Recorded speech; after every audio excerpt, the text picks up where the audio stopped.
Magandang araw, ako po Sir T. Madalas po nila akong tuwagin Sir Pogi. Papakita ko po sa inyo kung paano mag-candling ng itlog. Ang candling po ay isang proseso na kung saan titignan natin kung buhay ang embryo sa loob ng itlog. Ika 10 days na po ng ating mga itlog niya sa loob ng incubator. Kaya atin sisiguraduhin ang mga itlog na dapat natin tanggalin at dapat manatili sa loob ng incubator. Yan po isang halimbawa ng itlog na buhay ang embryo na nakakasigurado tayo sa ika 21 days. Yan po yung pipisa at magiging sisiw.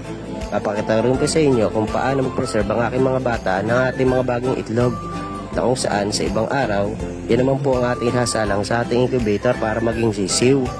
Papakita rin po sa inyo kung paano mag-alaga ng ating mga gulay, ang ating mga estudyante. Siyempre, nagkaroon sila ng pruning dyan sa ating mga talong at naglagay rin ng tinatawag na vitamins ng mga halaman ang ating fertilizer. Tinatawag po niya complete o triple 14. Ang may-ari po ng lupang yan ay si Ma'am Biron at si Ma'am Naida. Kasama lang po ako dyan sa ibang araw. Babalitaan ko ulit kayo. Paalam!